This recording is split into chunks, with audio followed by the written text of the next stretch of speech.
Let's talk about reloads. One of the more fundamental skill sets under the umbrella of weapons manipulation being reloads. For all intents and purposes, there really are two types of reloads. Reactive, what many refer to as a slide lock reload, emergency reload, critical incident reload, that's one subject. For the purpose of this video, what we're going to talk about is proactive reloads, what many people refer to as a reload with retention or a tactical reload. Now, while both of these reloads have the same end goal in mind, the processes are different, and because of that, they each have their own respective place in use in the world of weapons manipulation. The first one we're going to talk about is the tactical reload. Now, it's important to consider that both the tactical reload and the reload with retention are performed only when two things are present: time and opportunity. Let's talk about the breakdown of the tactical reload. We've deployed our weapon, we've fired an unknown number of rounds, and we've come back into our high compress ready. After a thorough assess of our environment, we make the decision to top off our gun. At this point, we're going to reach back and we're going to index our rearmost magazine. We're going to bring it up to the gun and do the exchange of the magazines at the weapon itself, and from this point, we're going to take that partially depleted magazine and restore it back into the magazine pouch from which we got our original source of ammunition. The tactical reload has its name for a reason. So let's talk about exactly why that reload has its place in the tactical or self-defense environment.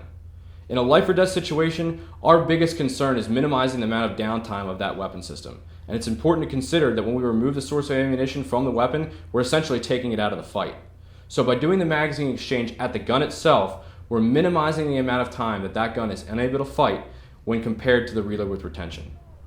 Let's talk about the placement of that partially depleted magazine. Some individuals will say that perhaps it's best suited in either the belt line or even the pocket. But the reason that we're retaining those rounds is because they are rounds that we may need to save our life later on down the line. So unless your training regimen specifically has you looking for spare sources of ammo in either a pocket or your belt line, you better be placing it where your body's going to remember to find it based upon your training regimen.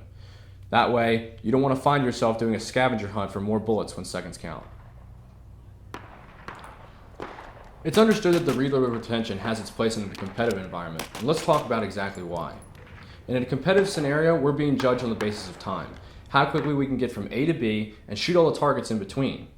That being said, our focus isn't necessarily on minimizing the amount of downtime that the weapon doesn't have a magazine in it, but rather the efficiency and how we can accomplish all of our goals that we're trying to accomplish in the course of a stage. Knowing this, you can see exactly why the reload with retention is more efficient. It only requires going to the belt line once, whereas the tactical reload requires going to the belt line a multitude of times.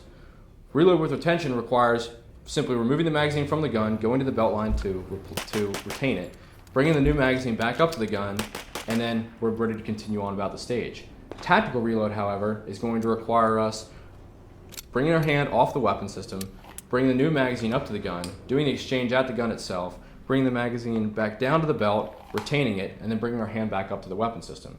As you can see, there's a distinct difference there in the amount of efficiency when it comes to economy of motion and economy of time. However, the benefits of the tactical reload are that we have a new magazine in the gun and we're ready to fight if need be. Understanding each of these aspects and these two particular types of proactive reloads is going to be important when it comes to integrating them into your training. Be sure to keep these in mind, regardless of whether you're a competitive shooter or you're focused primarily on self-defense and personal protection. These are going to be important things to consider when it comes to integrating these types of proactive reloads into your training, respectively. Thanks, guys. I hope that you found this video informative. Be sure to check out our YouTube channel. Find us on Facebook. Until next time, stay gunfighter strong.